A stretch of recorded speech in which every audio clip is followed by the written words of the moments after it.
एक आईएएस अफसर, नाम है संतोष वर्मा। यूपीएससी की परीक्षा पास करके जिस कुर्सी पर लोग बैठते हैं वही कुर्सी इन साहब के पास है। लेकिन सोचिए कि उसी कुर्सी पर बैठकर ये कैसी घिनौनी और घटिया और साथ ही साथ कुंठित मानसिकता देश के सामने उगल रहे हैं। जब तक कोई ब्राह्मण अपनी बेटी मेरे बेटे को दान नहीं कर देता तब तक मेरे परिवार को आरक्षण मिलना चाहिए, ये इनके शब्द है।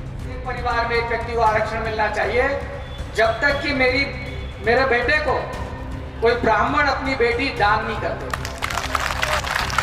या उससे उसका संबंध नहीं बना। केवल आर्थिक आधार की अगर बात है, क्या ये सब कुछ एक आईएएस अफसर का बयान है या फिर सत्ता शक्ति का नशा चढ़े एक कुंठित दिमाग की गंदी सोच? एक तरफ आरक्षण है, एक तरफ लोग बराबरी की बात करते हैं, सामाजिक न्याय की बात करते हैं, और दूसरी ओर महिलाओं को वस्तु की तरह दान कहकर राजनीति बनाने वाले ये लोग हैं।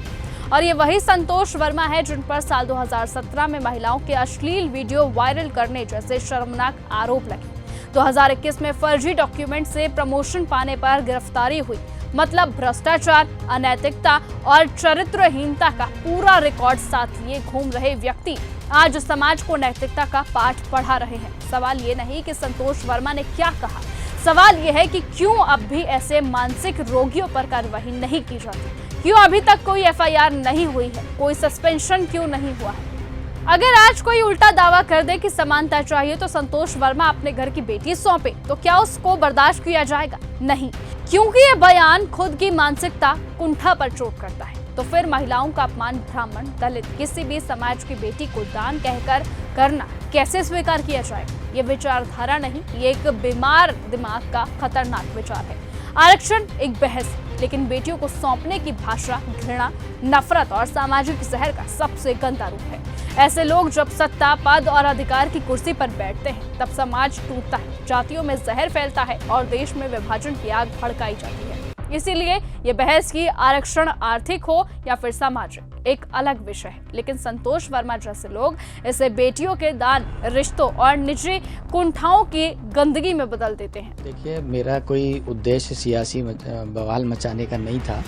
सिंपल सी बात है कि हमारी प्रदेश कार्यकारिणी की बैठक थी और प्रदेश कार्यकारिणी की बैठक में माननीय कंसोटिया सर, जो हमारे अजाक्स के 21 साल से अध्यक्ष थे, उन्होंने अपना इस्तीफा सौंपा और इस्तीफा सौंपने के बाद में सर्वसम्मति से प्रदेश कार्यकारिणी ने मुझे प्रांताध्यक्ष अजाक्स का नियुक्त किया।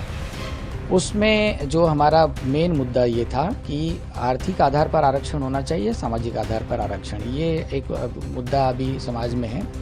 इस मुद्दे पर हम सब लोग अपने अपने विचार व्यक्त कर रहे थे और हमने यही कहा था कि जैसे कुछ लोगों का ये मानना था कि भाई आईएएस ऑफिसर अगर हो जाते हैं तो उस परिवार में किसी और व्यक्ति को आरक्षण की पात्रता नहीं होनी चाहिए।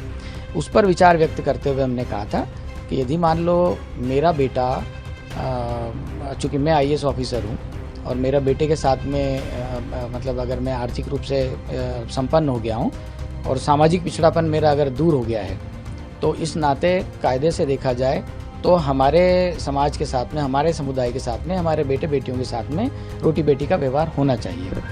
केवल इस बात को में से एक लाइन हटा करके और लोगों ने उसको प्रचारित किया। उनके बारे में हमारी पूरी जानकारी मिल चुकी है और हम अभी अजाक्स के माध्यम से वो सारी बातें मीडिया के सामने भी रख देंगे।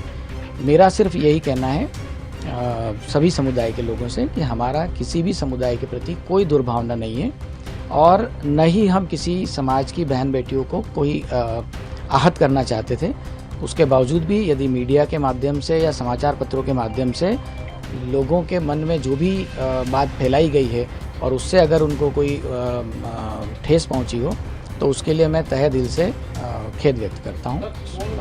सवाल सीधा है कि ऐसे व्यक्ति को आईएएस की कुर्सी पर रखना देश, समाज और संविधान तीनों के साथ क्या धोखा नहीं है? क्या ये आदमी योग्य है, मानसिक रूप से स्थिर है, पद के लायक है, या फिर ये सिर्फ सत्ता की आड़ में अपनी निजी हीनता निकाल रहा है? देश जवाब चाहता है, समाज जवाब चाहता है और आज सबसे बड़ा सवाल यह है कि संतोष वर्मा जैसे लोगों पर कार्रवाई कब की जाएगी? अभी या फिर किसी बड़े बवाल के बाद? बहरहाल आप सभी को क्या लगता है कि आखिरकार ऐसे अफसर को किस तरह की सजा दी जाए? अपनी राय कमेंट में जरूर दीजिए। फिलहाल आज की इस खबर में सिर्फ इतना ही। देखते रहिए न्यूज़ गंगा। अगर आपको यह हमारा वीडियो पसंद आया हो तो इसे लाइक और शेयर करना बिल्कुल ना भूलें। साथ ही हमारे चैनल न्यूज़ गंगा को सब्सक्राइब और फॉलो जरूर करें ताकि देश और दुनिया की हर बड़ी खबर आप तक सबसे पहले पहुंचे।